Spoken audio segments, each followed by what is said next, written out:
Yes. So do you want to know my one secret when it comes to business? What is it? Okay. So this is my one secret, but this is my principle with everything. Not just in business, not just in jiu-jitsu. This is what I use for everything. All you do is you get crazy, get insane, get super focused on the one thing that you're trying to do. You go really hard at something and then you simplify it. You go really hard at something until you start to experience success and then you simplify it, right? Hey, what's up, everybody? Welcome to Masters in Fitness Business Podcast, where you get to stand on the shoulders of giants. And today I'm bringing you another giant, again, from right here in St. Louis. This could be like the group of St. Louis edition podcast, but I'm bringing Josh McKinney. And I met Josh. I've been training jiu-jitsu now. I'm in my third year and still an infant. I'm one of those rare guys. I started jiu-jitsu at the young age of 50. And then Josh has been training jiu-jitsu since he was 14, and which is 12 years ago. And he's owned his own jiu-jitsu school and personal training business with his dad called Head Nod. And you're over in Alton, Illinois. Is it Pontoon Beach? We were in Pontoon Beach. We're in Granite City now. We just moved facilities. Okay. So in Granite City, Illinois, which is right on the other side of the river. And Josh, I mean, you ask any of the black belts that I know here locally, and they will tell you that this guy is a beast. And I can tell you from personal experience, he was gracious enough to give me one private lesson. And I have to tell you, Josh, that lesson took my guard passing game to another level. So I'm really appreciative. But more than anything, and he's got his own podcast, and he's becoming an entrepreneur. He's got his own DVD series coming out now, and he's got a couple of other things in the work. And the guy just keeps creating and keeps moving forward. And I really admire and respect the guy. I'm a big fan of the podcast, more so because of the way that you think and approach things. I know you're big on simplicity. I know that's the name of one of your projects, Simplifying Jiu-Jitsu, which is quite a feat if you can do that. But you just have the ability to boil things down to their just essence and then talk about it, which makes it simple and clear, and which I really respect. And you've been owning Head Nod since 2014. So going on 6 years. Your goal is to be a black belt world champion. And you won the Pan Ams as a blue belt. You won Chicago Open as a brown belt, purple belt. You made the final cut to the medal round in the world championships. And now as a black belt, you recently won the Chicago and the KC Open. So you're really good at jiu-jitsu. My coach Kyle will tell me that, and I've experienced it myself with some humility.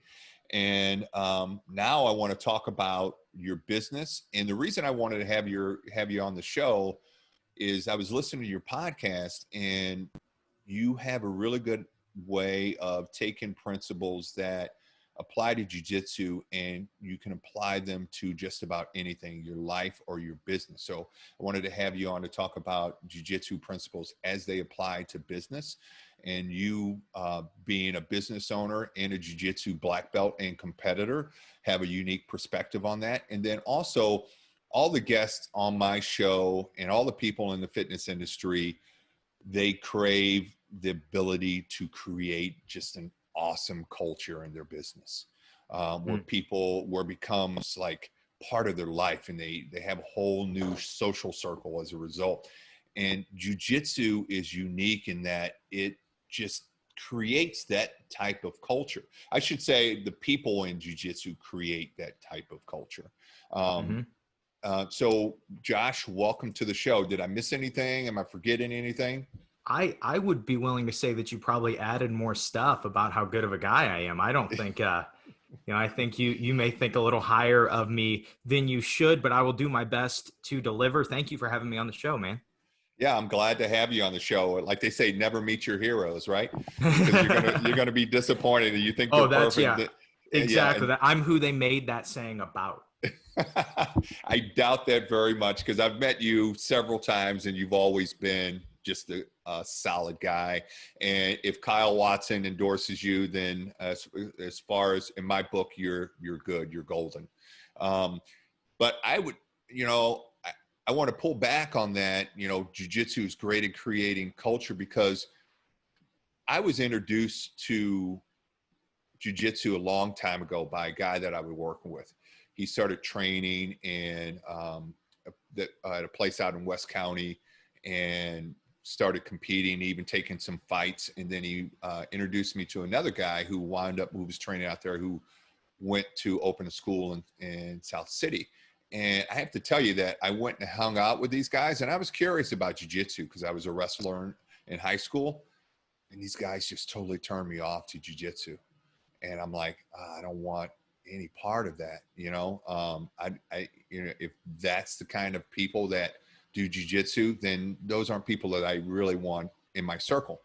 And then I ran into Kyle Watson quite by accident, and he offered me a free trial at his gym, and I really wasn't interested going back to those guys, but I didn't want to disappoint Kyle because he was such a nice guy. So I said, well, let me take this guy up on his offer. And then I met Kyle and Trevor and everybody else at the school and absolutely fell in love with it because Kyle is a quality guy. I'm sure you will agree on that because he's your coach as well. And I've met nothing but quality guys in that school. And I believe it comes from the top down because Kyle teaches those guys on just kind of innate principles that he developed over the years. What do you find that to be true? I find, because that was something that was important to me when I started my school, was how do we get the culture that we want? I didn't want to try to have Watson martial arts too, though, because I'm a different person than Kyle. Kyle and I, we have a very similar sense of humor. We have very similar opinions on most things, but still, if someone were to say like personality wise, we're not identical by any means. We have very different giftings and very different weaknesses. And so I went in thinking, okay, what can I do to influence the culture and make this place really cool when you come in? And I tried and I tried and I tried and nothing worked. And I couldn't comprehend why. I thought, what, I really want to get a lot of competitors. I want people to really be tough competitors at my gym. And that was really important to me because coming up in jiu-jitsu, I was always one of Kyle's highest ranking belts. And then Kyle moved when I was a blue belt. He moved to St. Louis. And so we started training out there. He kind of lost some people. Then he was by St. Louis University. So there was always people that would train with us for like 2 to 3 years. And then they would have to go, they would graduate or whatever. They would have a residency somewhere, something like that. And so we were always losing people. So I would go and compete a lot by myself. And that was the one thing that I really wanted to make sure to push was how do I get that culture of guys that are gritty and they want to train hard and they want to compete. And as it started to turn out, what I started to realize is the leader of the gym is very important. I think that whether you're doing jiu-jitsu, you're doing anything else, that the top person is very important. But I don't think that the top person is as important as the people underneath them. What I mean by that is at the time when I first started my gym, I was a purple belt, but I got my brown belt very quickly after that. I was right at getting my brown belt. And some of my higher belts, I had Justin Huff, who is a black belt now, who was living in the area. And so he was training with me. And I had Eric Hubner, who is a really good collegiate wrestler, or a really good high school wrestler, wrestling college, really, really just phenomenal wrestler. At this point, he has won combat wrestling worlds twice, once weight and once open class. He's just a monster. And he's a brown belt under me now. And I have a few other guys that I think of off the top of my head. Robert Arias is one of my guys. He's a purple belt now. And if you look at like those three, and you could probably add maybe like Dylan Dalton, one of my other students, to it, there are a few guys that if you look at those 4 or 5 guys, you will say, oh, that's where the culture of this gym came from. It wasn't from Josh. The personality of Josh didn't translate because it's different. When you're the leader, it's very hard to address something. If I am the leader and I think somebody is being a douchebag, I'm like, man, I don't like this guy. If I go and tell this guy, hey, I think you need to change this. I think you need to fix this. They feel very targeted, right? Because I'm the top guy. The gym owner just walked up to me and told me that I'm an idiot, and so you feel really bad about it. And so what I decided to do after trying to control everything for maybe the first year of training is I decided that my gym is the free market. You know what? I have really, really good guys in place, top guys. The guys right underneath me are just excellent people. I trust that if there is a situation in the gym that needs handling, that they will handle it. And I also trust that people will look up to those guys, and that's where the culture will come from. And that's exactly what has happened. If you meet any of those 4 or 5 guys, you'd be like, oh, this is where, because I think that's something that we do pride ourselves in at Head Nod HQ. We have a really fun, really gritty culture. And if you meet those 4 or 5 guys, we're always joking, we're always having fun. Then when it's time to train, we train really, really hard. If one of us is falling behind, the other guys are, whether by means of beating you up, by means of making fun of you, whether by means of picking you up and telling you, hey, you need to keep going, they're going to push you. And that culture has just trickled down from that core group of guys that started maybe in the first 2 years at the gym. Gotcha. Okay. Well, then there's a lot that I want to get to. Like I said, I was really excited to have you on the show. Going back to you opening your school, I know your father has had a personal training business for decades. Mm-hmm. And then you guys, and he's also a BJJ black belt as well under Kyle. Mm-hmm. And what made you guys decide, what, we're going to start our own school? First, just quick rewind. You said you were one of the unique people that started training jiu-jitsu when you were 50. My dad started at 47, I believe. And I think 47, because we've both been training for 12 years. So that makes, I think he's not 60, is he? I think he just turned 59. Yes, he did just turn 59. And so he started at 47. And I knew I started when I was 14. I knew by 15. I really was not a very popular kid. I didn't do a lot of different stuff. I never really played any other sports. I went to a very small private school. Going to school and watching pro wrestling was all I did with my life. Well, then I discovered jiu-jitsu, and it didn't take me long, probably within the first year, that I could recognize this is what I want to do for the rest of my life.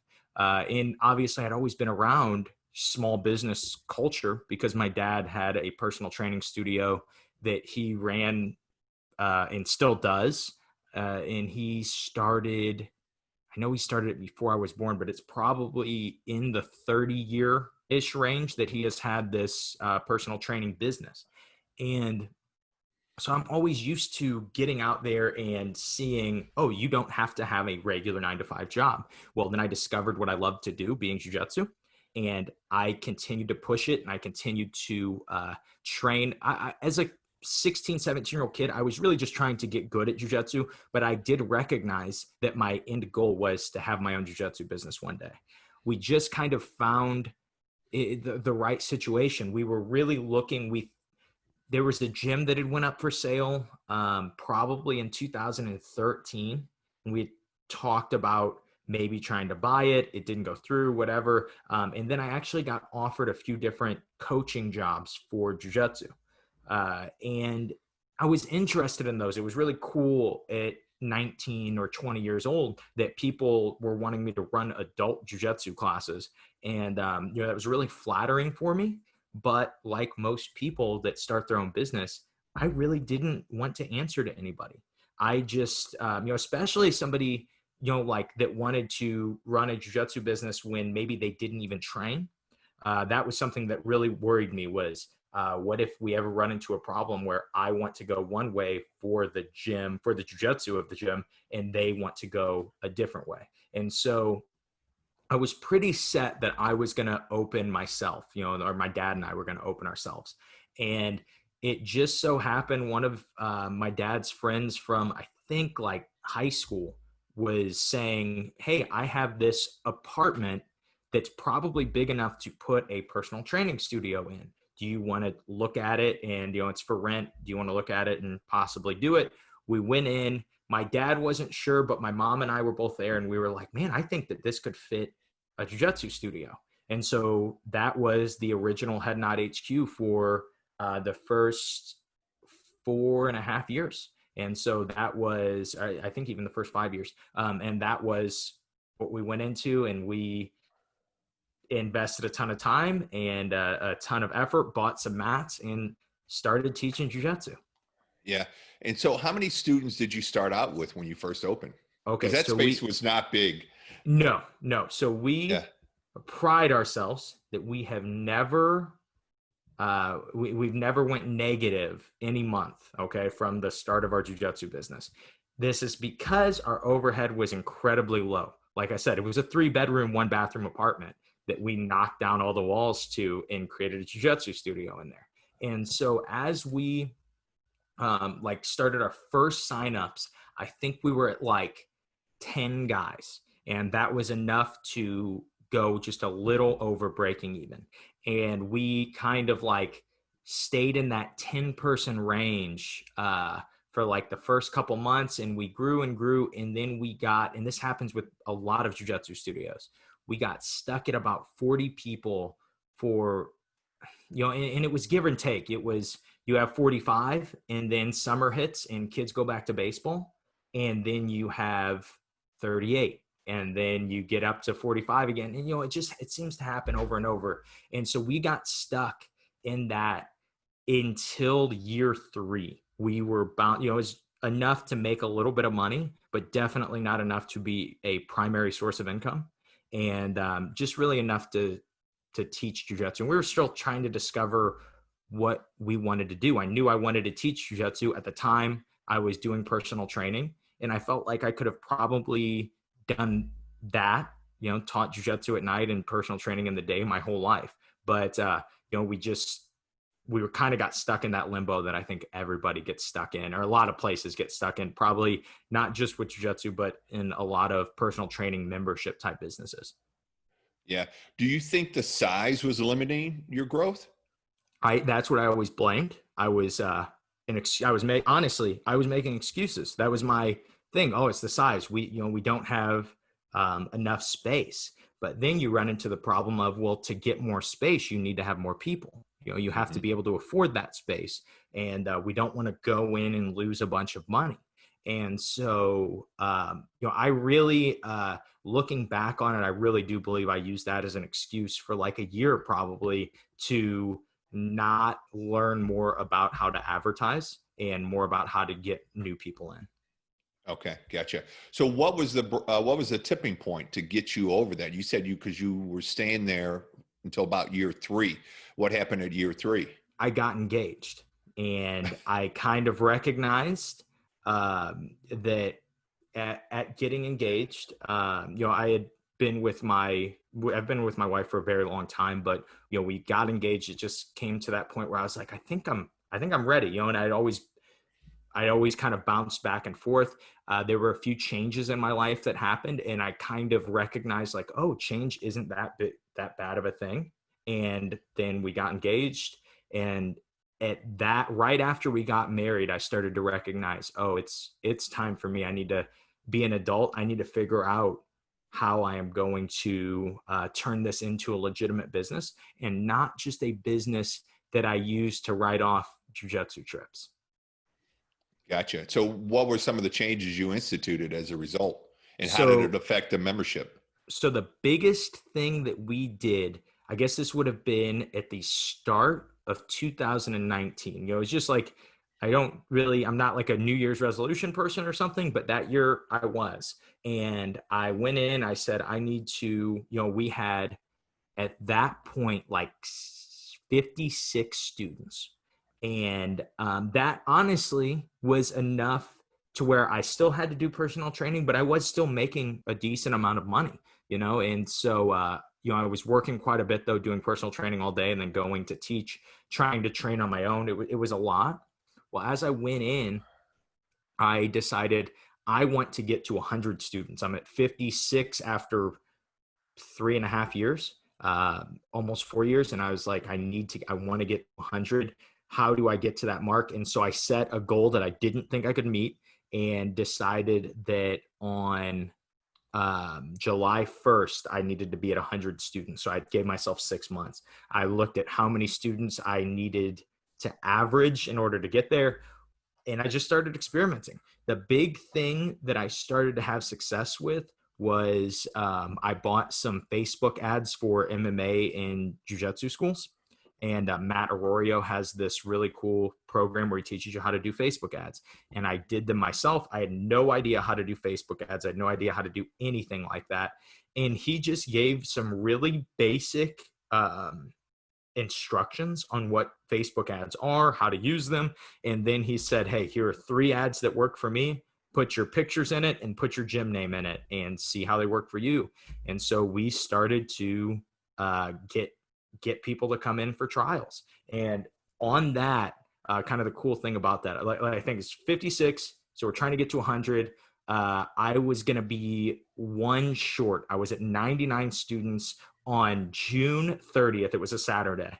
And I was, I was happy because I was like, man, we added 43 students in 6 months. I set that goal almost as like set something astronomical. And then when you don't succeed, you're like, hey, at least I did it.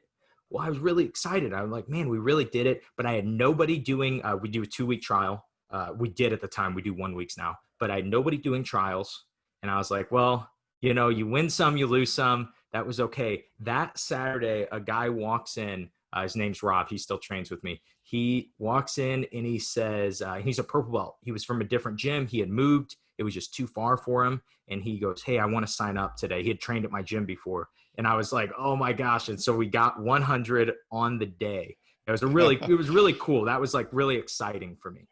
Right. It's kind of like a sign that from the universe that you're going in the right direction. Exactly. Yeah. That was exactly how I looked at it. Whether it was or not, that was what I decided it was. That's what you chose it was. Absolutely. Well, that's awesome, man. That's great. So then you got engaged and you realized that you had to do some adulting and get serious about this business. So you dove in and set an unrealistic goal. I love that part. That you set a goal that scared you or you didn't think you were going to be able to achieve, but you wanted to get as close to it as possible.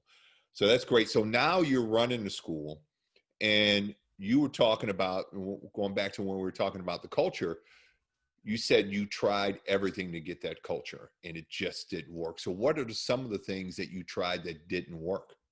Man, I would just try to push guys to compete. I would try to lead by example with everything, always be the guy that's in training the hardest, trains every single round. And I just feel like, and I don't know what the reason is, kind of the thing I always think of is because people were paying me that they thought, well, he has to be here. He has to be the guy doing this stuff. And when I started to just say, okay, these are my guys, I'm just going to let them do it. And then even pushing and kind of promoting the example that they were setting, like, man, look how this guy never misses a round. Look how this guy never misses a day. And that started to get people saying like, oh, I don't have to own the jiu-jitsu business to train hard or to really dedicate my life to this. I can just be a guy, because these are guys that had 40-hour-a-week jobs, 50, 60-hour-a-week jobs, and they're doing it. And so I think people started to recognize like, oh, anybody can do this. Yeah. So it was a double effect. You started promoting other members, and then other members are like, oh, well, if he can do that, then I can do that too. Mm-hmm. And then the members you were pumping their tires were like, hey, yeah, I really believe in this place. I believe in what it stands for, and I want other people to be a part of that. So they begin to cultivate that culture as Of well. of course. And so you think about it, and I wouldn't say that this is the same with every business, but in jujitsu, it can almost be easy to be a bit of a cult. And I think you've probably went to, like I'm sure the guys that you were talking about earlier that you didn't like, they had that cult personality, that cult idea that we're the best. It's us against the universe. It's nobody else knows anything about anything. We are the experts. We're the geniuses. And that's not good. We don't want that. We want one step in front of that, one step before, where we are almost a cult, but we're not drinking Kool-Aid, right? And so we want people to say, like, this is my family, right? This is my group. This is my core group. And honestly, I would say this, like, during the pandemic when we weren't allowed to train, okay, none of us are seeing each other. We used our Facebook group as just a way to talk to each other. And it would just be fun stuff. We were playing games like Remember When. And so some guys like, oh, remember when this guy did this? Or, what the example that I gave was, remember when Christian at a tournament threw that guy through the TV that they used to keep the score on? And everyone was like, oh yeah, I remember that. And like, it's just really fun stuff. Right. And so, I, the reason I give that example or those examples is because it's become a thing that jiu-jitsu has brought us all together, but we hang out and bond over things that have nothing to do with jiu-jitsu, right? We just go out to eat sometimes, for somebody's birthday. We all go out, we hang out because we're all friends now, right? And we all have that like kind of brotherhood mentality. And I think that comes from the step before being a cult. And I think the biggest difference is, and you can always, because you could be like, well, oh, my gym's not a cult, is how the head guy is treated.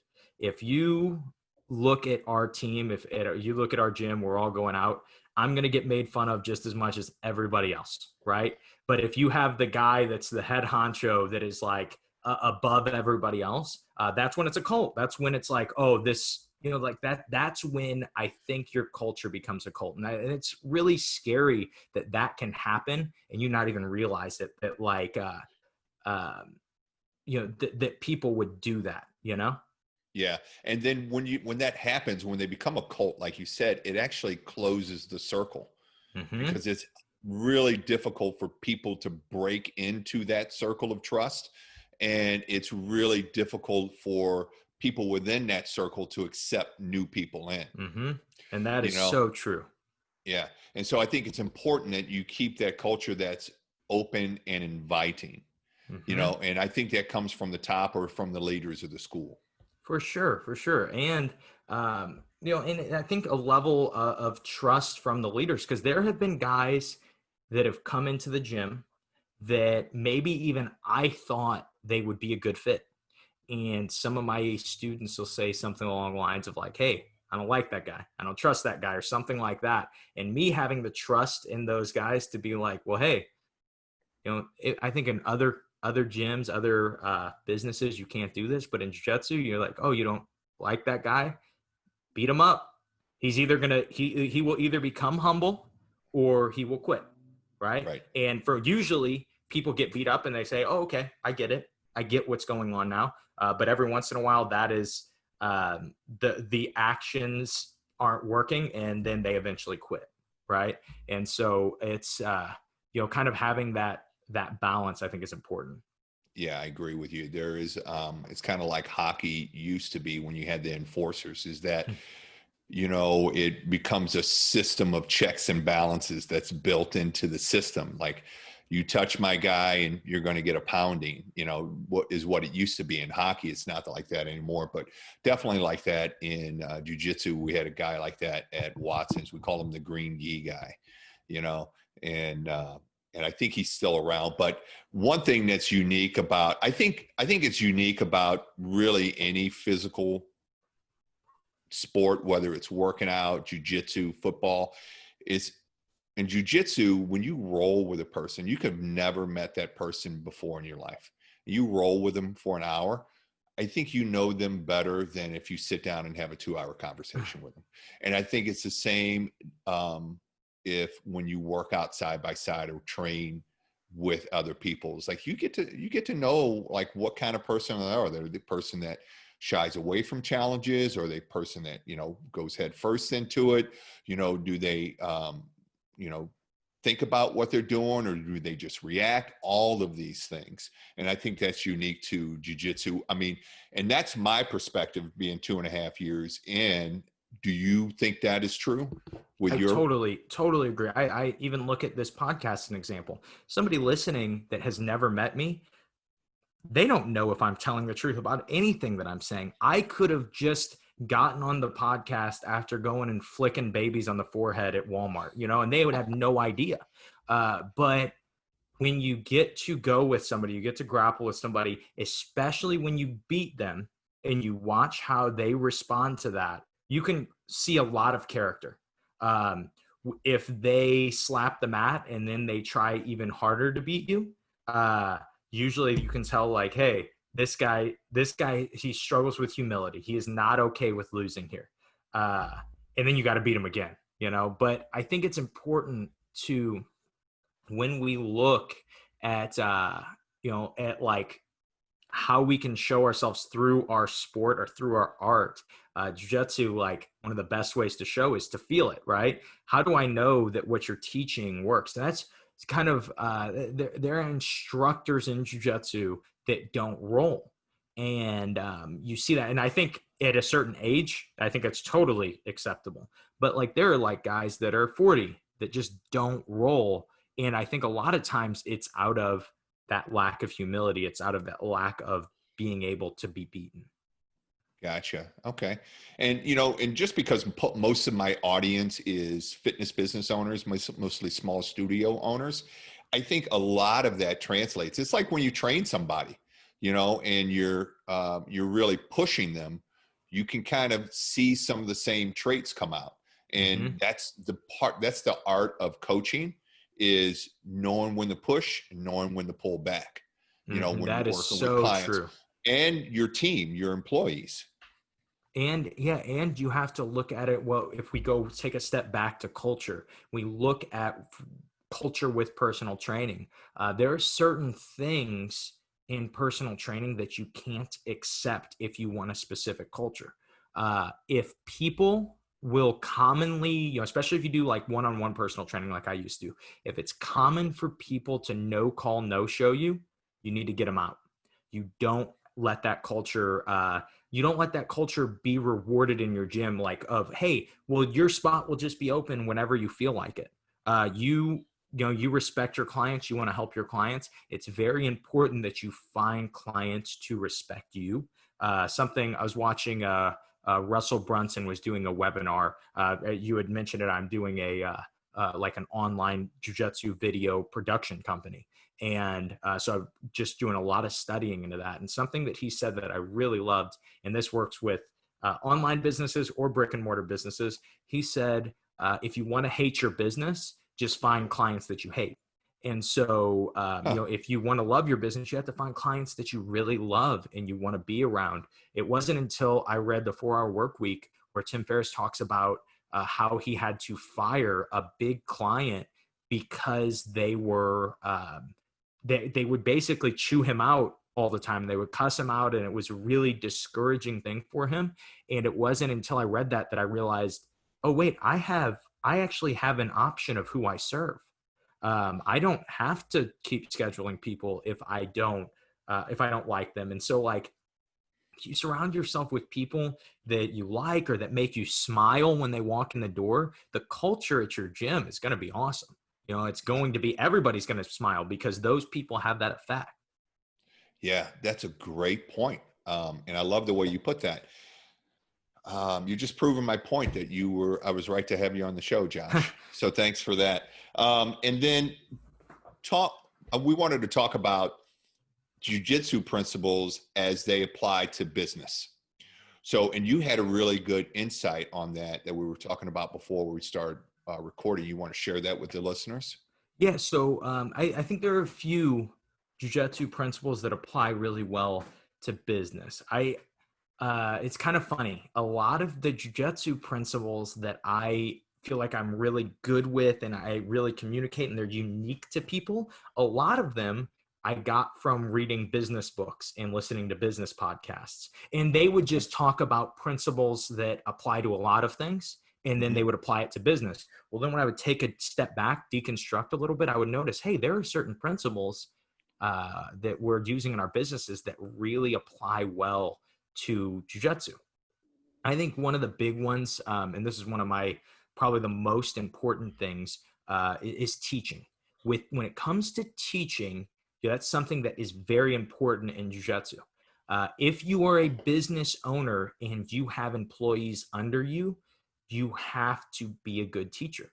Uh, it's not just saying, "Hey, do this," and they do that. Every once in a while, you'll find an employee that is a really good A to B person, and that's okay. That's great that you have those people, and I tell them, hey, input this in the spreadsheets, do this, do this, do this, right? The only problem with that is somebody who is a great A to B, or they need a manager there. They need somebody there telling them, hey, this is the A to B to do. You're a yes man, I need you to do this.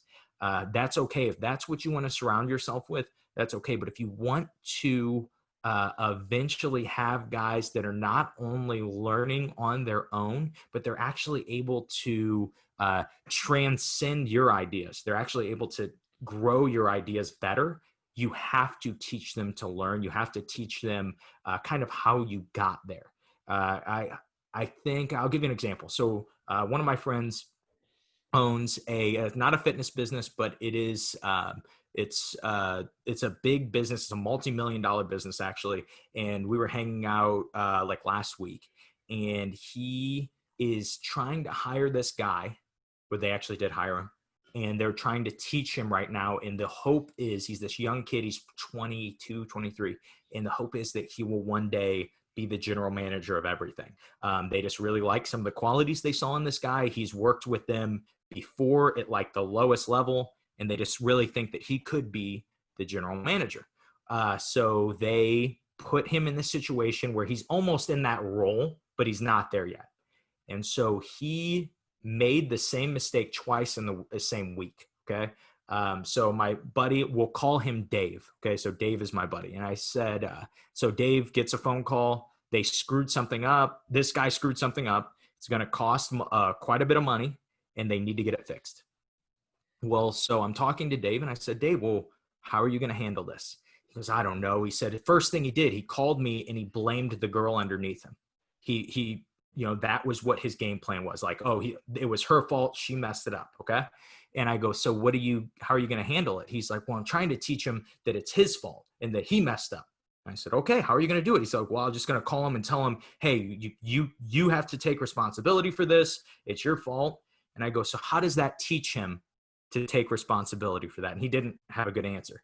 And I said, okay, so here's my thought. If you're trying to actually communicate that it is his fault, that the top guy needs to take responsibility for what happened, needs to take responsibility for that money that was now lost. You need to go in and you need to sit down with your guy and say, hey, this was my fault. Because I am the top guy. If I own the business, I'm the guy on top. You don't learn through me telling you, hey, it's your fault, you're wrong. You learn from me saying, hey, what could I have done better as the owner of the business? How could I have equipped to help you better?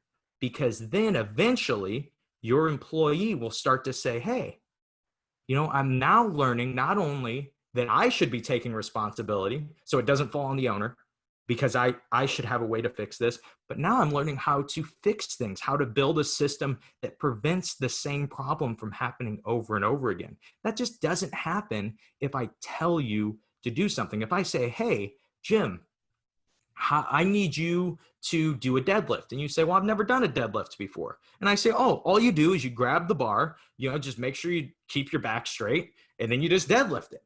You would go, oh, okay. And you would screw up on it, right? But if I told you, okay, we're going to start with a lightweight, this is how you're going to do it. I let you try it a few times. And then I don't just say, oh, do this, do this, do this. I say, well, did you feel it in your glutes when you were doing that? And you say, no.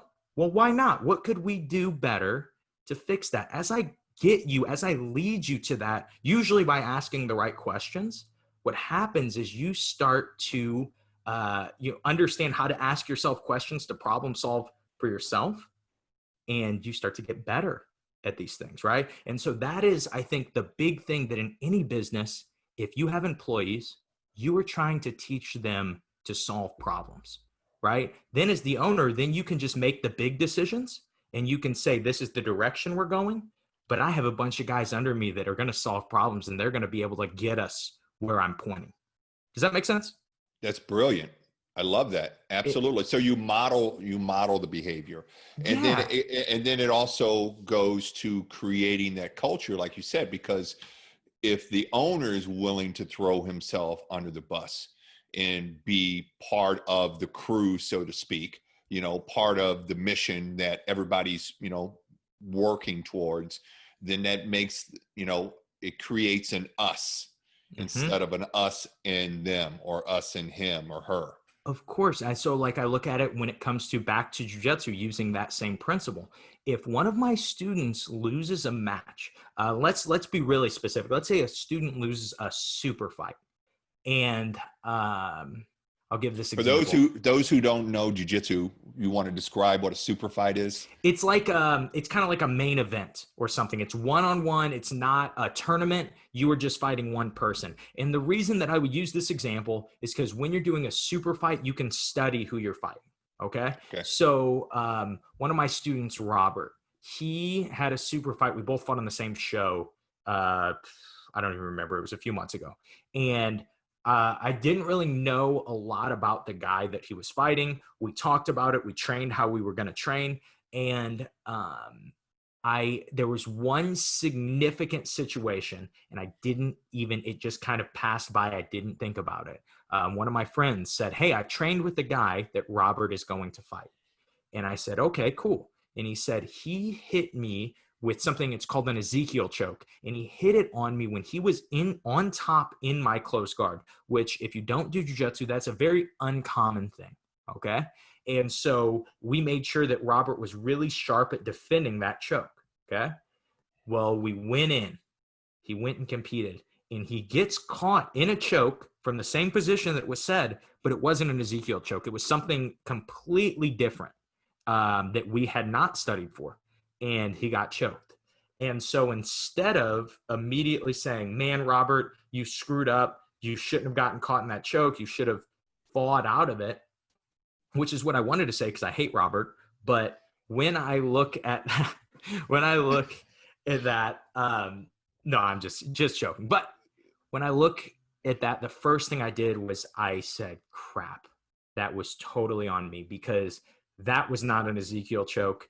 I got one person that told me it was, and I just believed it. I accepted it. And that was the end of our study. I could have been so much better at finding out what that was and then us have a good answer for it. And, and you look at that, and I'm not trying to take the blame because I'm like, oh yeah, then he'll feel better about himself. I'm taking the blame because I know for a fact, had I have figured out what that choke was, that Robert would have beaten that guy. Robert is super, super good. He lost to that guy's A move, and I didn't know what the A move was. And so I think that's really important when it comes to being a teacher, is always saying, what could I have done better? And make sure you communicate that to your people underneath you. How could I have done this? Because then hopefully eventually they will start to ask the same questions anytime they face a situation, whether it's in the business that you guys are running together or just in everyday life. Most people don't ask that. Back to earlier when I was saying that I was being a victim in my business, saying, oh man, my space is too small to grow. I didn't say, how can I grow this more? I just accepted that that was the truth. My space is too small. That's brilliant. I really, really enjoy that, because then it's like you're teaching them to fish instead of giving them a fish, Of teaching course. them life lessons so that, like, if anything down the line, happens, then they can have some critical thought, thinking on their own, and pass that along to other people in the school or underneath them or in their lives. That's exactly right. You think about it. So like I did that's something I try to stress is that teaching is not natural. We are not just naturally good teachers. If you went to a public school from kindergarten through 12th grade, you've probably had something like 30 teachers. I think you usually have a teacher each year until I guess grade school or maybe even high school, and then you have teachers for each subject. And so let's say you had 30 teachers, and you could sit most people down and say, did you have any good teachers? And for most people, they'd be like, I didn't really have any good teachers. I didn't, my teachers all sucked. Every once in a while, you will find that they'll be like, oh yeah, I had one. And usually the biggest thing that if you said, well, what made them a good teacher? They would just be like, oh, they cared.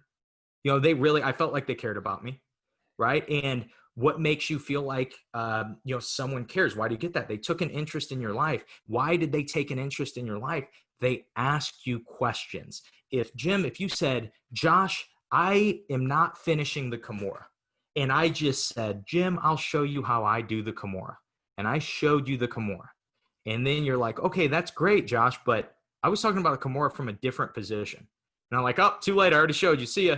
But if I just said, well, what position? And you said, oh, I'm struggling with it from closed guard. And then I said, well, Jim, what's happening there? Why is that happening? And then a lot of times, most of the time, when I ask my students those questions, what position? Why is this happening? What do you think you could do? They will usually answer themselves. And they'll say, oh, I could just do this though, right? And I go, yeah, you could just do that, right? You already knew. But most of the time, most people just want to, I don't know. I don't know if they're just ill-equipped as teachers, but usually people just like want to impress you and say, well, here's a cool thing that I do from the Kimura. And you're like, oh, well, that's a different position that I was wanting to do. That's not the problem that I was running into. And so simply by asking people questions, I think is one of the easiest ways to learn how to teach. And you work through it together, because a lot of times when I'm asking questions to my students, I'm not doing it for them to learn. I'm doing it just to get a good amount of information so I can try my best to answer the question. Perfect. So, and then you said it took you a long time, because I agree with you. Most good teachers aren't born with that skill. It's like anything else. You have to develop it. So what helped you develop your skills at teaching people?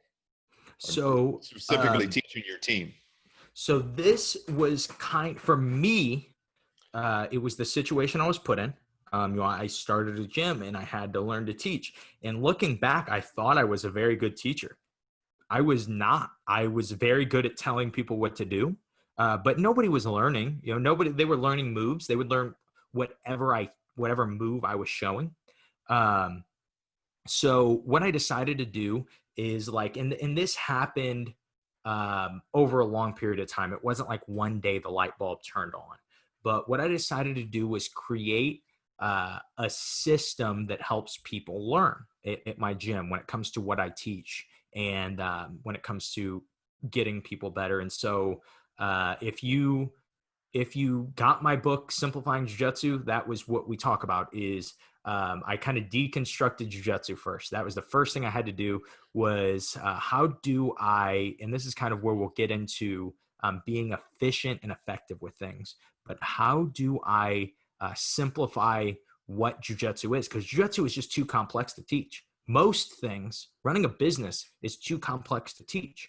I can only show you what I consider the most important principles and get you to find them and get you to use those principles. And so for me, the big thing was, well, where are we fighting at in jiu-jitsu? Where is most of the fighting happening? And so I watched a bunch, I guess it would have been 2018 World Championships, watched like all the matches and started to kind of do some percentages of where are these positions, or where's jiu-jitsu happening? And it turned out that it was happening in like 5 main positions. That's where 90% of jiu-jitsu was happening. And so since I got that, then I said, okay, we're only going to do these 5 main positions. And there was a worry for me at first, was like, well, maybe what if people are not entertained by us just like at our gym? What if people don't feel like, uh, they're learning enough new stuff if we're only doing 5 positions, right? And that was just arrogance, right? Because that was me saying, oh, I am so good, I could be showing them so much more stuff than the 5 basic positions of jiu-jitsu over and over and over again. I could be showing them so much cooler stuff. They're going to lose interest. It turns out that I could probably just leave the gym right now and most of the guys would stay, because we have a fun culture, that we have a really cool group of guys. And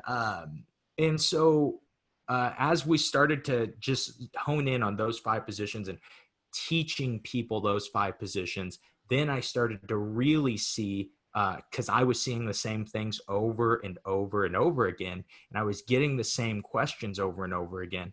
That's when I started to get put in that situation where I stopped just saying, oh, just do it this way, because that wasn't working. Me just showing just do it this way wasn't communicating what I was trying to get across, but me trying to maybe tie in one principle over a 1 month. Okay. Like one principle that I could teach. I could teach people one principle over 1 month of working the same exact position. Then the other thing that I found was that people learn way better when you ask questions. People learn way better when you ask questions. People learn way better when you tell stories, right? Those are the 2 really important things. The story thing I got from, do you know who Chewy is? Yeah. Chewy's one of my good buddies. I did some coaching stuff with him where he was kind of showing how he runs his online business. And he was explaining like, man, you've got to tell more stories, even on your podcast, on your everything. He's like, you just got to tell more stories because you can't get the principle across. People won't remember the principle that you're trying to get across. So that was important. Is like people remember stories way better than they remember you telling somebody something. And then the other thing was asking the right question. So it almost became an experiment for me.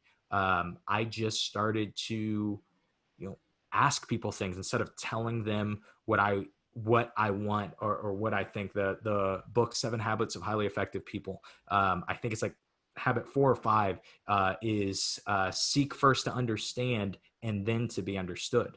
So I need to know everything. I think the great example is if my wife and I, we want to go out to eat and I say, hey babe, I want to go to Longhorn. I want to go to Longhorn Steakhouse. And she says, well, I want to go to Red Lobster. And I like, well, I don't want to go to Red Lobster. And that could be the end of it. Now, one of us has to lose, right? One of us has to lose in this situation. One of us has to lose in the argument. Well, I go, instead of just ending right there, I say, okay, well, why do you want to go to Red Lobster? And she says, well, I want to get shrimp. And they don't have shrimp at Longhorn. And I go, oh, well, what if we went to Outback? Because I want a steak and you want shrimp and Outback has both. Well, now because I understood what she wanted and understood where she was coming from, I am able to problem solve and we're both able to win, right? We're both able to get what we want, even though I could have ended it right there by not being understanding with things. And that's so important. It's why we ask those questions, is so we can have a deep understanding of what the person actually wants or needs. Yeah, that's brilliant. That's brilliant. I made a huge mistake by having you on the podcast. Nobody's going to get anything out of this. It's just going to be a wasted episode because you're not dropping any knowledge. You're not dropping enough knowledge. No, this has been great. So, I agree with you on all of that. And that's brilliant. I love the way you think. So you touched on it in your last response about simplicity and efficiency as it applies to jiu-jitsu and business. You want to expand on that? Yeah, I think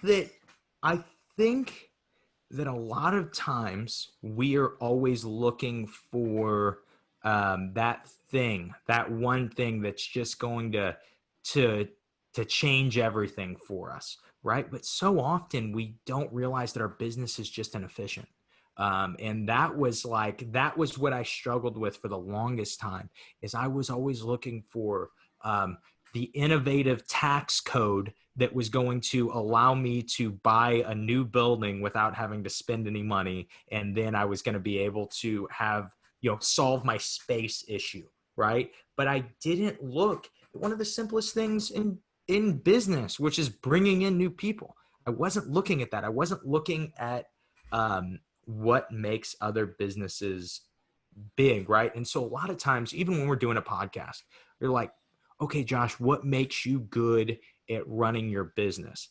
And I can tell you, but the truth is, it's not that exciting because it's incredibly simple, right? But once you get those simple ideas or those simple concepts, then you can expand on them.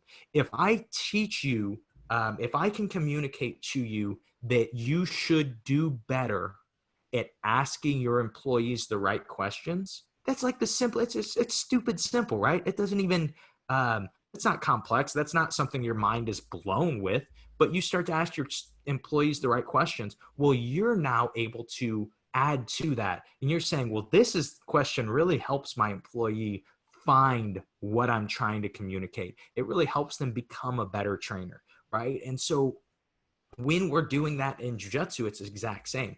I can get something to work because a lot of times our businesses work for us. For example, maybe, when I was doing personal training, I was working a lot. I was working a lot of hours, and I think that happens with most personal training businesses. They start with one person. You work up to you're doing like 60 hours a week, and you're probably making six figures on that. You're doing really well financially now. Well, then you run into the problem. I need to expand. I need to get bigger. I need to hire a trainer to be underneath me, right? And so you say that you got to now teach this trainer. And so you say, okay, here are the million things that I learned over the last 30 years of training, right? And then you say, man, this trainer sucks. Like, this trainer doesn't know anything. This guy's stupid. And so what you don't recognize is that you just need to give them one thing.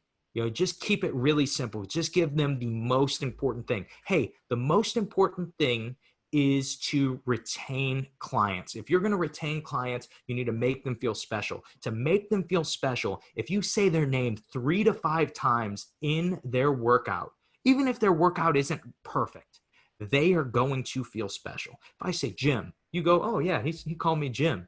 Sweet. That's my name, right? Like that's cool. And so, and that, I think that helps. This is also just a side note that really helps learn people's names. If you struggle to learn people's names, which I used to I have to ask somebody for weeks at the gym what their name is. And then on last Wednesday, I had 7 trials come in. So I have 7 people I'm meeting for the first time. And I was so proud of myself because on Thursday, like 5 of them came back.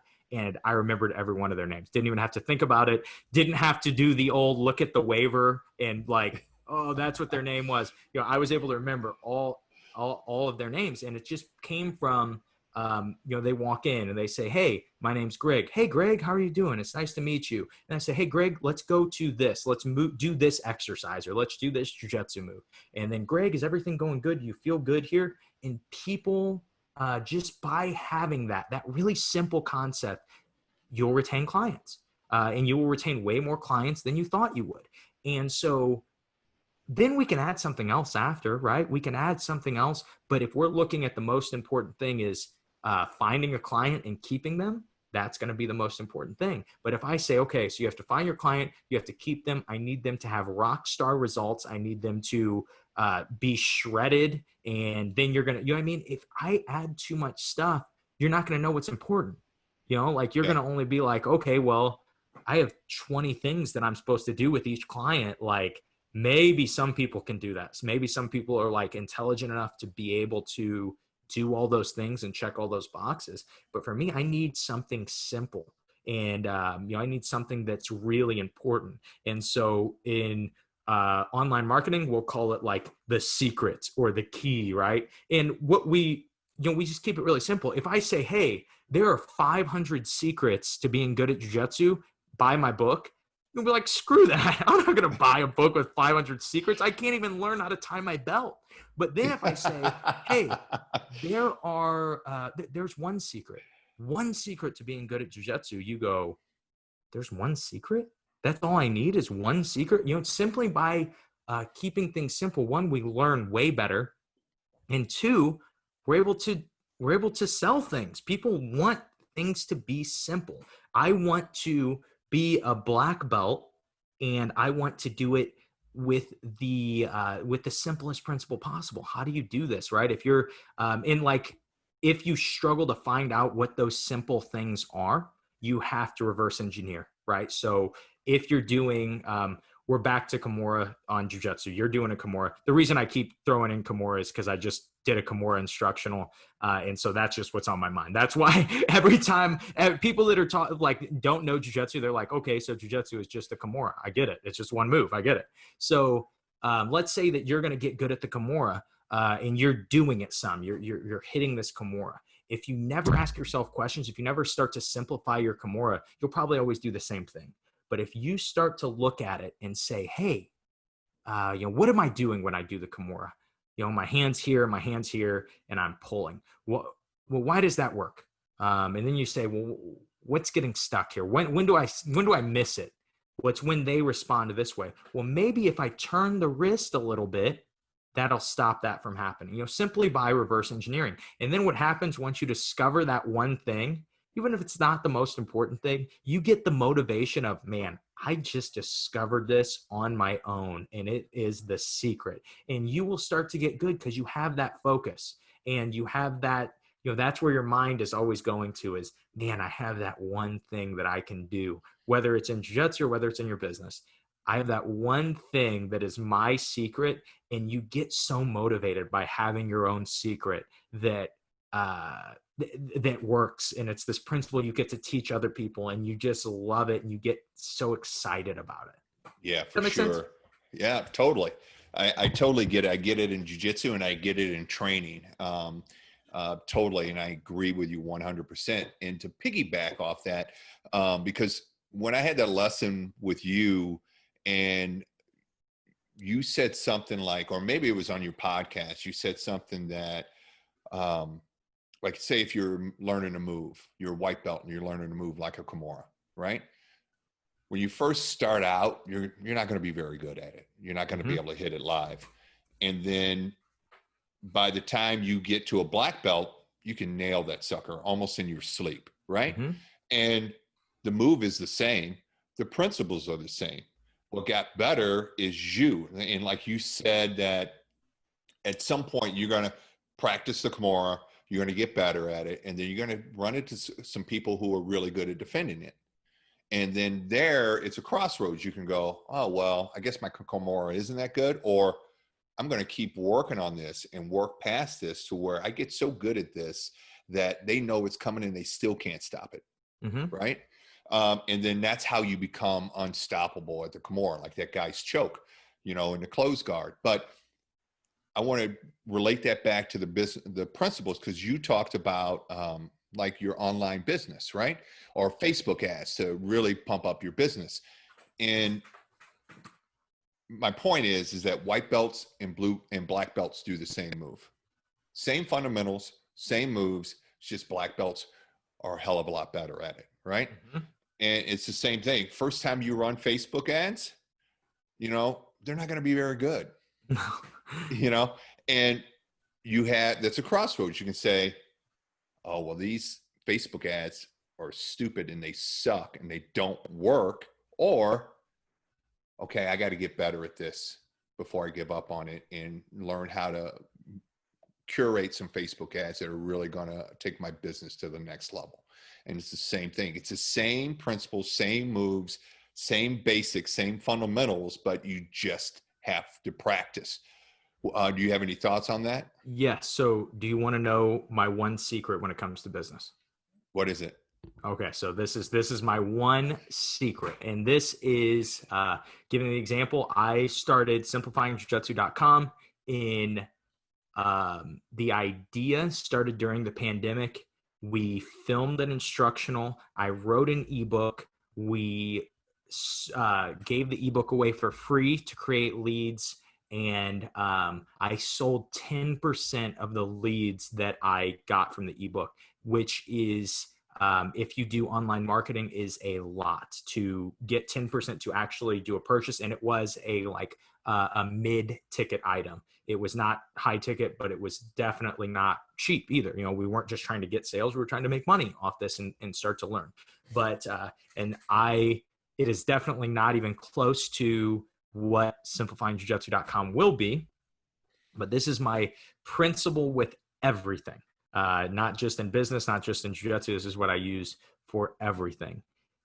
All you do is you get crazy, get insane, get super focused on the one thing that you're trying to do. Okay. And say my goal is to, for my goal in my jiu-jitsu business, I want to actually be kind of an entrepreneur with it. I have 2 jiu-jitsu schools. I haven't mentioned that. But I have 2 different jiu-jitsu schools that I own. And it's very important for me to not have to spend all of my time teaching jiu-jitsu, even though it's like my favorite thing in the world to do.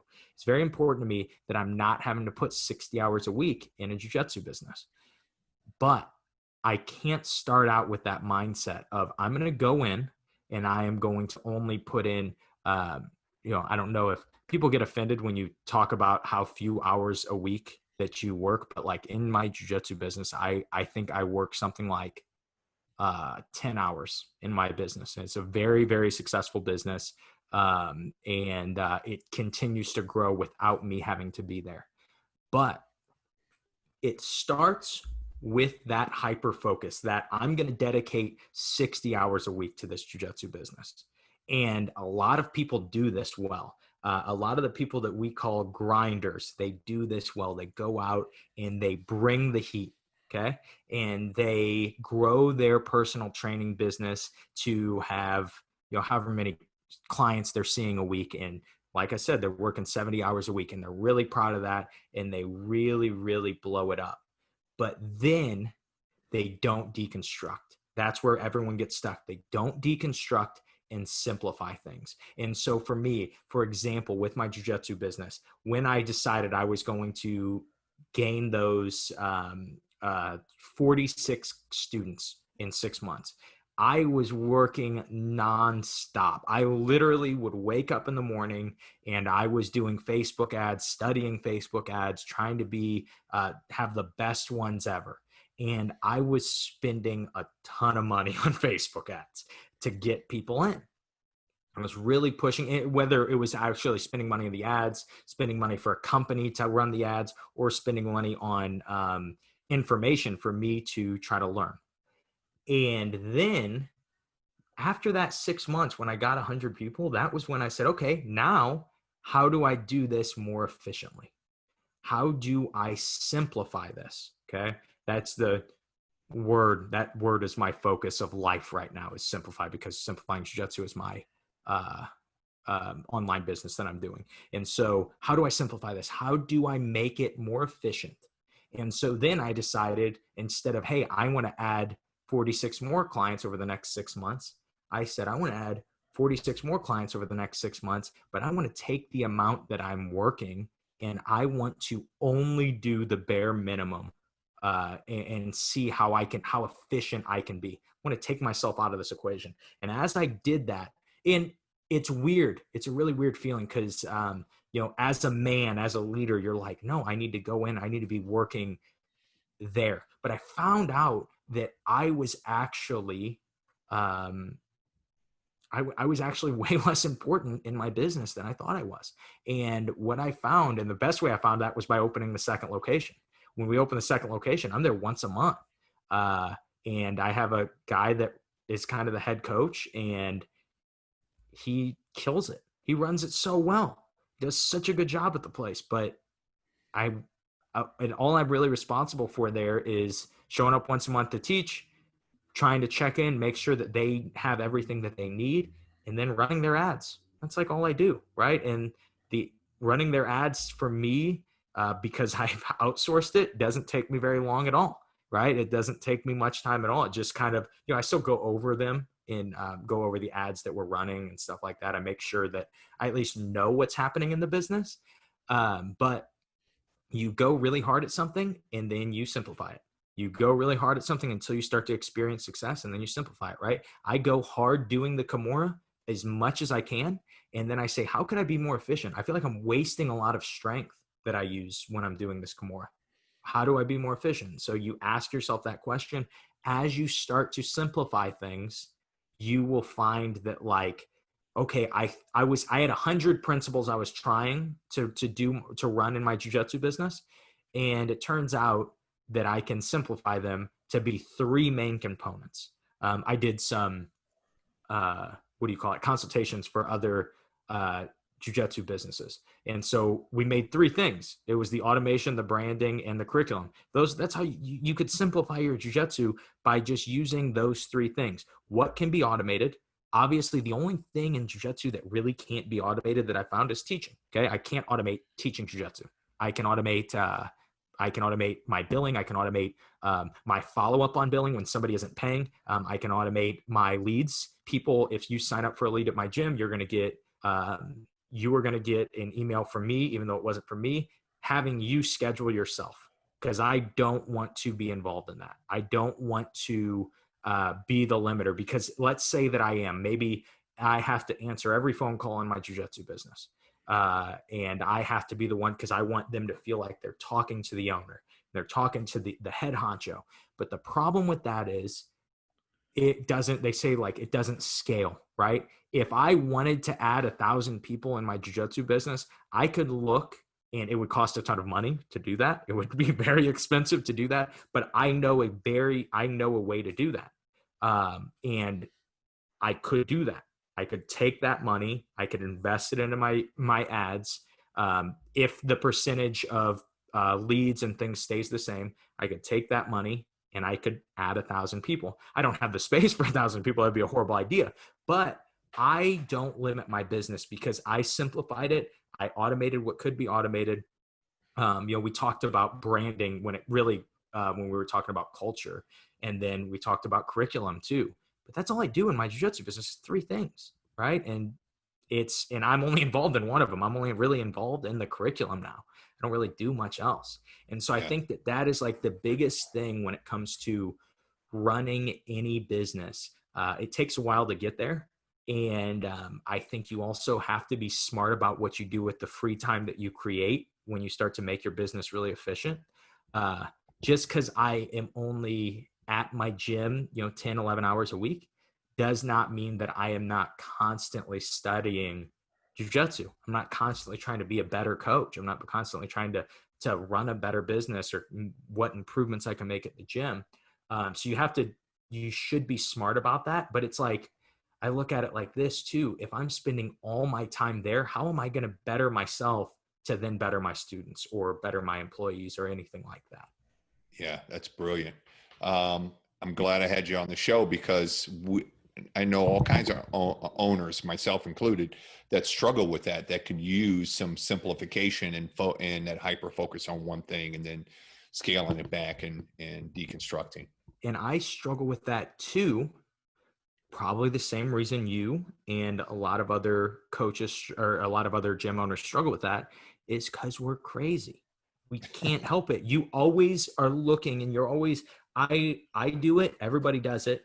The obsessiveness, the craziness, it shows through in other aspects. I can kind of hide it really well in my business and in my jiu-jitsu, because I've learned how to control it there.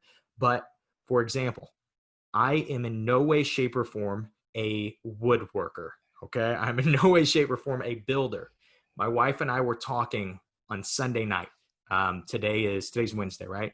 Yep. So my wife and I were talking on Sunday night, and she's like, it would be awesome if we had a pergola. And I said, oh yeah, it's like a big structure to keep the sun off you outside.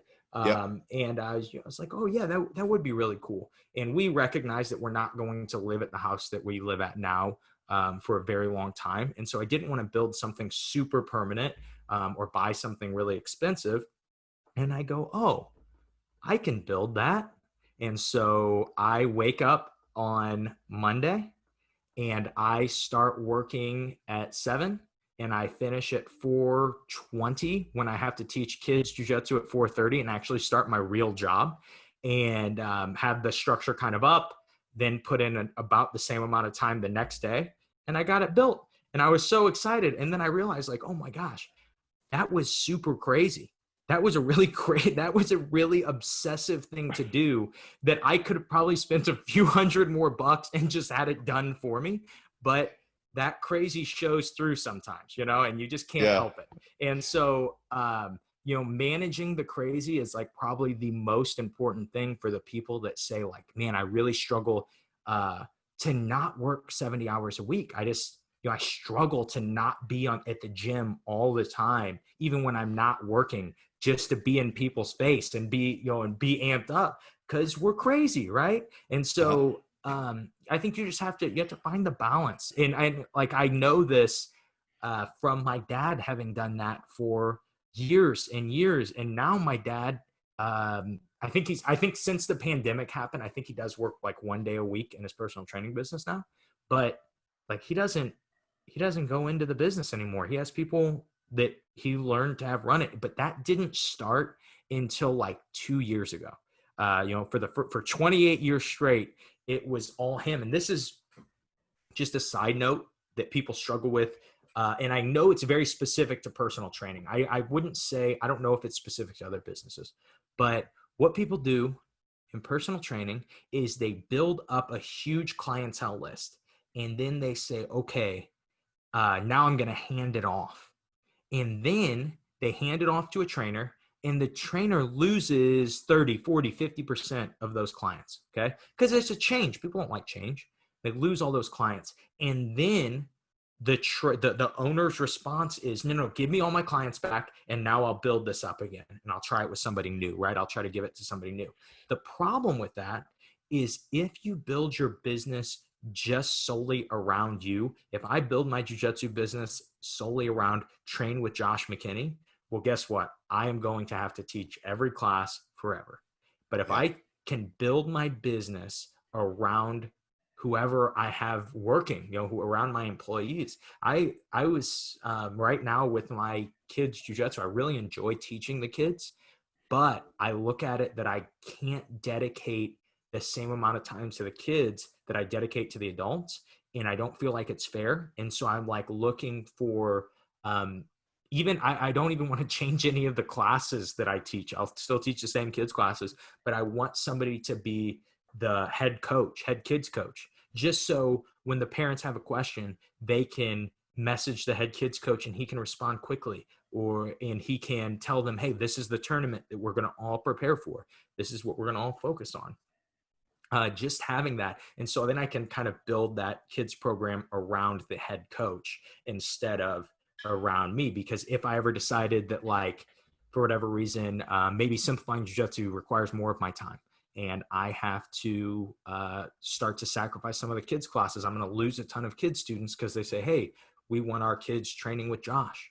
The truth is, I want to really convey that you want the result, right? With jiu-jitsu, you want your kid to have more discipline. You want them to have a really cool skill being jiu-jitsu. With personal training, you want to be in better shape. Don't look at it like you want to hang out with Josh for an hour, because if you do that, there will be a time that I can't teach anymore. I can't do personal training anymore. And that transition will be too hard. So as what I'm trying to push is, hey, these are the results that you get. These are the benefits that you get, regardless of who is coaching the jiu-jitsu class or doing the personal training session. Don't worry, just, trust that I will make sure that I will always have somebody that will do it as efficiently as possible, but it won't always be me. And I think that's so hard when it comes to personal training, especially. And that's just, I can speak into that because that is something I did for a long time. And even when I transitioned out of it and started to give some of my clients to other people, same thing happened. They lost a bunch of them, but you can't freak out. You have to say, okay, how do we build up this person's clientele? How do we build the business around them again? Know it's going to happen and be prepared and build that person up. Mm-hmm. Yeah. And back to your point of like having a head children's jiu-jitsu coach, I think that goes back to simplifying. because then that's their focus, that's their job. They can dial down on that and do that really well and respond to parents and kids very quickly, and it's off your plate. You can focus on the bigger picture. And then you're absolutely right. I think you have to be crazy to be an entrepreneur. Uh-huh. People ask me, how do I know if I can be a good entrepreneur? I said, are you a good employee or are you a terrible employee? Because if you're a terrible employee, chances are you'll be a good entrepreneur. So I would say, like, I've never had a real job. I got from like 16 to 18, I worked as a busboy for a night, and then I quit. And then I did all the training to be a lifeguard. And then they gave me the schedule, and they had said that I was not going to be working nights, and they had me working like every night. And I said, I don't need this. Get out of here, man. And so I quit. And then I was a personal trainer, and I mean, I wouldn't even consider that a real job because I had full control of what I was doing. I made my own schedule. I ran everything myself with just my dad's help and guidance there. And so I've never known whether or not I would be a good employee, but just knowing myself, I think I would not be a very good employee. I don't because think. because you would probably think, well, that's stupid. There's a better way to do that. Oh yeah. I'm going to do that. And that Doesn't was matter what their policy. Yeah, that was very hard for me for school. I was never, and I definitely get this from my dad. He's the exact same way. I was never a good rule follower. If there was no reason behind the rule, I could say, like, if there was a reason, I could acknowledge that. And I'd be like, oh, okay, I will follow this rule. Right. Mm-hmm. If they were telling me, hey, don't smoke cigarettes. And I was like, oh, why not? And they're like, well, because it can give you cancer in the future. I could recognize, oh, I probably shouldn't smoke cigarettes. But if they said something along the lines of, you have to dress this way. And I would be like, wait, what? And they were like, well, yeah, it's to prevent gangs. I'm like, dude, we're in a private school. You don't think we're running into gang issues at this? Are you kidding me? And so, that was something very, very hard for me. Or you had to have your hair cut to a certain length. It couldn't be any longer if you were a boy. And I could, that doesn't make any sense. Like, what? Why can't I have longer hair? I'm like, well, if you have longer hair, you might not be, if you don't dress the way that you should, and you're not always clean cut, you might not get the job that you want to have in the future. And like, dude, come on. There are guys with long hair that are CEOs. This is ridiculous. So that was always really hard for me. And the funny thing is, with my dad, even if you give him the reason, a lot of times, so just because it's a rule, he'll be like, I can't do it. Sorry. I can't follow that. If we ever go somewhere and they try to get you to wear a name tag, my dad won't do it. So my dad is also a pastor of a church, and it is a campus church. So there's a bigger organization, and they will do things that they'll try to do team building exercises where they're all wearing the same type of shirt and things. And not only will my dad not do it, but then being a leader himself, he will try to get a gang of people to not wear the shirt. Like, we want to wear what we want. Like, and that is where I get that from. Yeah. Yeah. And I think that's just a trait of being an entrepreneur. I really do. Well, Josh, this has been really great. Now we come to my favorite part of the show, because I think it's where we get some of the biggest nuggets of gold, but you've already given us quite a bit. So I'm really excited about this. So it's 3 questions I ask all my guests. And the first one is, what has been your most successful failure? And by that, I mean, at the time, it seemed like a devastating loss that you weren't going to be able to recover from, but you were able to take life lessons from that and use those to propel you to greater success down the road. Oof, man, that's tough. What is my most successful failure? I'm sure I would have a different answer if I thought about this for like a longer period of time. But When I was a brown belt, and I know this is very specific to jiu-jitsu, but when I was a brown belt, all of my losses except for one came from leg locks. Okay. So in jiu-jitsu, for people that don't know, in jiu-jitsu, you have arm locks, chokes, and leg locks. Okay. Those are the pretty general thing. And, there are all kinds of different arm locks, all kinds of different chokes, all kinds of different leg locks. With most rule sets, until you are a brown belt, you can't even do a lot of the leg locks that are done. Mm-hmm. And so, because I was a competitor, I didn't practice them at all. I never ever practiced those leg locks because there was no reason to. I didn't, I would never get put in them in competition. Well, then I was way behind because there were a lot of people that were practicing the leg locks before they got to their brown belt. So at brown belt, out of all the losses that I had, all but one were from leg locks. And so it was very discouraging that was where I was losing a lot of matches. So that caused me to have to be obsessive, to have to really dig deep and really focus in on leg locks. And I could look at it from two perspectives on how it was successful. One, for me, I'm very good at leg locks now. So I'm very, very proficient in those positions, and it's caused from how many times I lost from them. But two, more importantly, with my students from day one, they learn leg locks now. And just as it has turned out, that is kind of where jiu-jitsu is starting to get pushed towards. It's very common for people to be good at leg locks now. And my students have, in a lot of tournaments and a lot of competitions, have had, no pun intended, a leg up on the competition because they were given leg locks and they were taught how to do those at an earlier time. Perfect. Love it.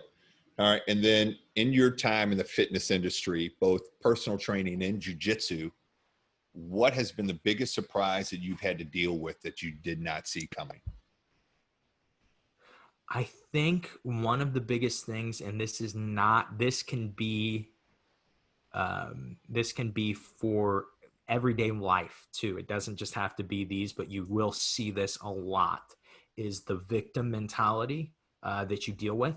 And so I always, me and one of my friends, we always ask each other, are you being a victim or a victor?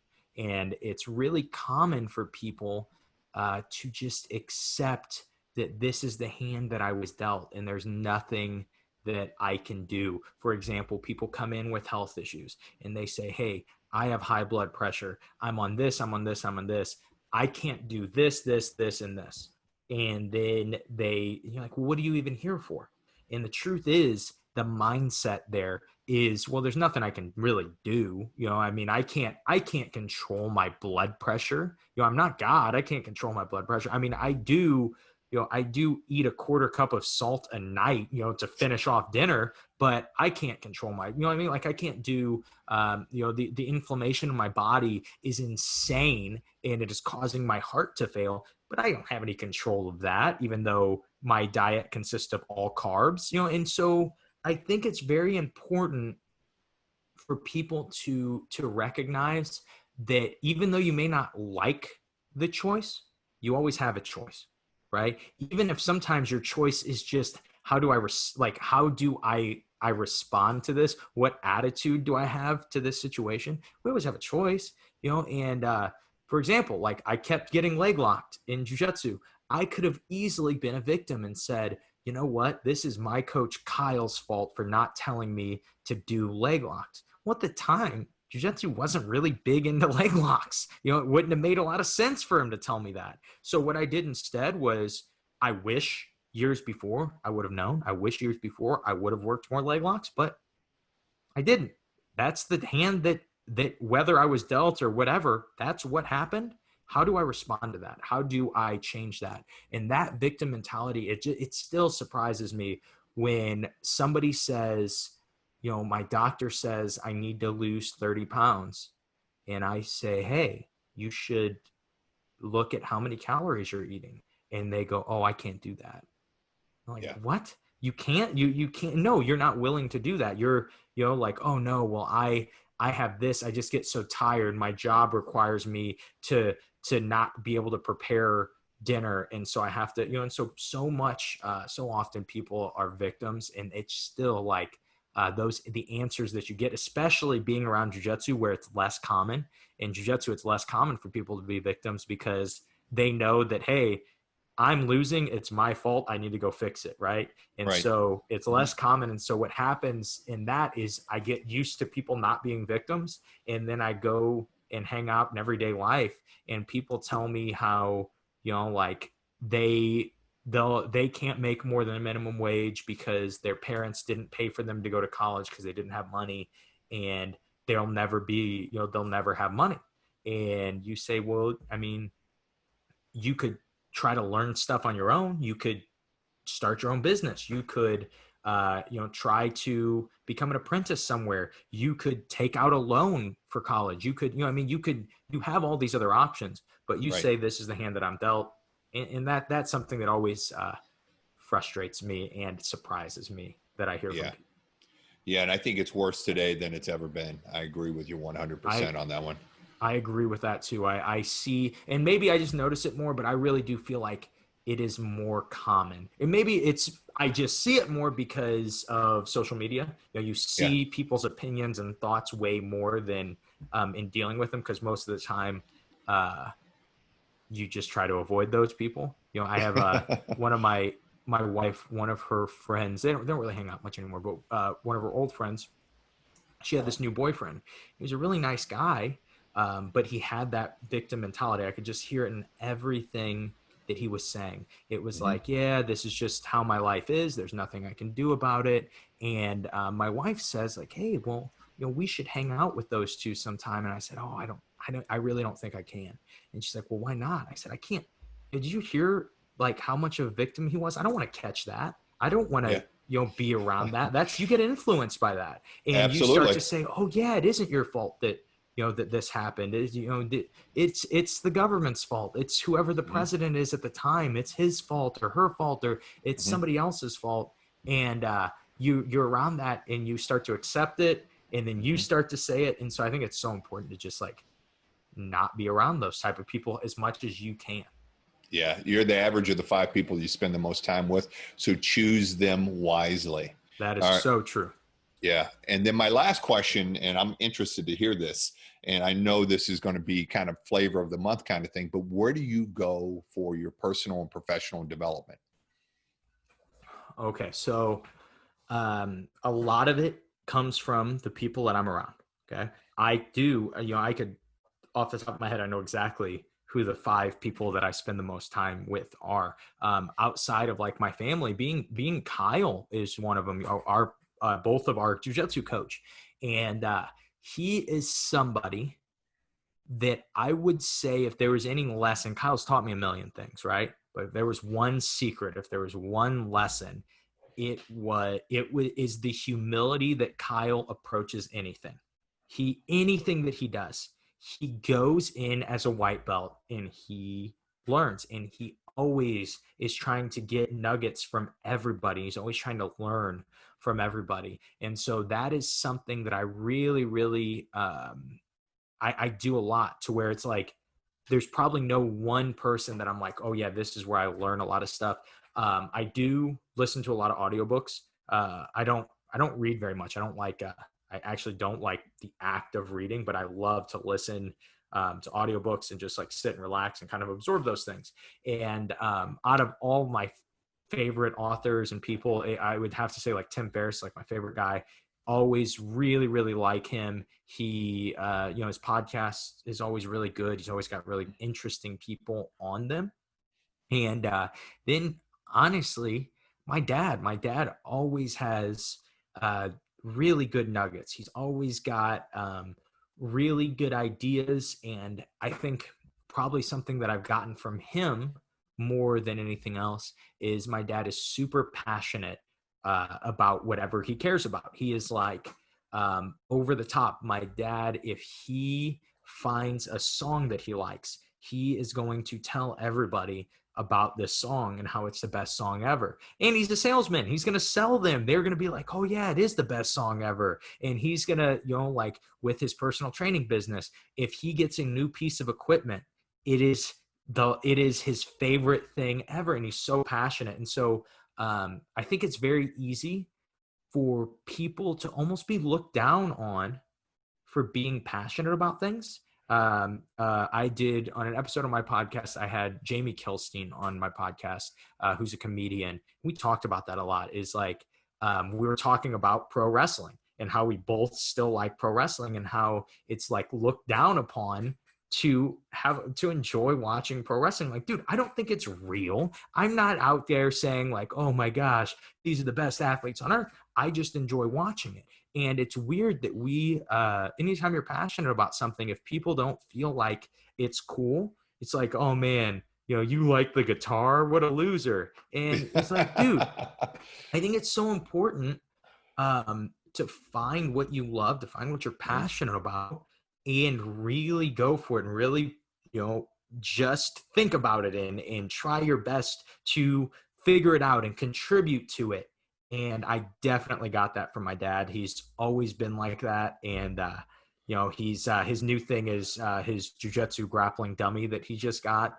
He thinks that it is the key to his success. All he does, my mom tells me, all he does all day is, she's like, I just hear somebody just slamming something on the ground. And they have a 2-floor house. It's like on the second floor of the house. It's like the house is shaking because your dad is jumping around on this grappling dummy, right? But he's telling everybody, oh, you got to get this grappling dummy. It's the best. It's changed everything for me. He's just somebody who's passionate, and I think those two are like, being Kyle and my dad are two people that I get most of my advice, most of my professional and personal advice. If I had something, a problem in my life that I ran into, those would be two. My best friend since grade school, Brandon. He's also a business owner. Those are the 3 people I would always call first. Like those 3 people, hey, I need advice on this. What should I do? Help me out. How do we get to it? And and we would talk about it, and we'd figure it out together. And so like having those people, I think, is super important. Those are the people that I look up to, even more than the people whose books I read and stuff like that, because they know me better, right? The advice that they give me comes from knowing me and knowing everything about me and knowing what my goals are and what I want to do. So those are like the 3 big people that I would say give me professional, personal, and any type of advice. Yeah, that's awesome. And it's contagious, right? Attitudes are contagious, whether it's a victim attitude or whether it's a passionate attitude, they're contagious. So again, choose the people in your circle wisely. Well, this has been great, Josh. Where can people, well, first of all, list all of your businesses and then tell people where they can go to find out more. If they want to buy the book, if they want to come train with you, all of that good stuff. Okay. So I'll go. All right. So I have a lot of crap that I do. All right. So we'll start with, it's my most successful business. What I spend still most of my time on, what I enjoy doing the most, is Head Nod HQ. As my gym, we just moved into a bigger facility, and we're continue to grow. Obviously, we ran into problems with the pandemic that everybody ran into, but we have been overcoming those, dealing with those to the best of our ability. And if you guys want to find out, if you're ever in the St. Louis area, you can check out headnodhq.com, and my number's on it. And okay, it's not my number, it's a Google Voice number. Somebody will respond to you, but it may be me, it may not be, but we would love to have you, love to get you to try out the gym. If you're ever in Jerseyville, Illinois, Head Nod Training Center Jerseyville is our other location, is our sister school. It is run by Logan Wayne. He is one of my brown belts, and just a super good guy. He's actually who I am partnered with, one of the people I'm partnered with in Simplifying Jiu-Jitsu. Simplifying Jiu-Jitsu is a jiu-jitsu production company that we just started, I think, officially 2 weeks ago. And it will, in the future, we have a few other big name people that we will be doing productions with and selling their jiu-jitsu courses and jiu-jitsu information. We're just trying to go from a different way, a different method of not just showing people or telling people what to do, but actually teaching people to get good at jiu-jitsu in the simplest way possible, right? And what else do I do? Then I have my podcast, the I Suck at Jiu-Jitsu Show. If you guys are interested in jiu-jitsu, you should check that out. If you guys just liked my principles of life, you can also probably check out the podcast. It is called the I Suck at Jiu-Jitsu Show, so it is not very serious. We joke around on it a lot and have a lot of fun with it. What else do I do? I think that's it. I think those are the main things that I do. Then if you guys want to follow me, my Instagram is probably where I post and do the most stuff. That is the Josh McKinney. And I've just always enjoyed posting fun and jiu-jitsu type things on my Instagram. I also have Facebook. My Facebook page is Josh McKinney. It's just a personal page. I also have a business page for my an athlete's page. Don't follow it. It's not very good. I wouldn't follow that one. I don't post a lot on it. And lastly, I just started a YouTube where I started to put the podcast episodes and some jiu-jitsu instruction on, and that is just my name, Josh McKinney. And I believe those are the things that I do. If you want me to build a pergola in your backyard, I am not going to do it. I'm retired from pergola building because it was the hardest thing I've ever done in my life. The first one always is, Josh. Just get a few under your belt. They'll get easier. You know what? You're right. I got to make it more efficient. I got to simplify it. Right. Yeah. Deconstruct it. Uh-huh. Yeah. So, and then pass it on to somebody else. Well, this has been great, Josh. All of those links will be in the show notes. Just go to trainergym.net and click on this episode of the podcast and all the links to check out Josh, learn about jiu-jitsu, learn more about Josh, reach out to Josh. And even if you want to shoot an instructional video, jiu-jitsu for people who actually don't know jiu-jitsu, maybe there's an audience out there for that. Who knows? But Josh is like, no. So secretly, I do have the Essentials of Jiu-Jitsu Volume 1 that has already been recorded, but I haven't released it yet. Still haven't decided how I'm going to release it. But that would be truly a course for somebody who doesn't know jiu-jitsu. It is the 5 essential positions of jiu-jitsu. We talked about it earlier today, and we just tell you the basic fight in all 5 of those positions and all 5 of those, all 5 of the fights and how to win them. All right. So check Josh out, start following him, and then you'll know when that series comes out. Josh, this has been great. So I think this is the longest I've ever talked to you, and our roles are really short because you always we might have a 4-minute roll and you'll tap me 20 times.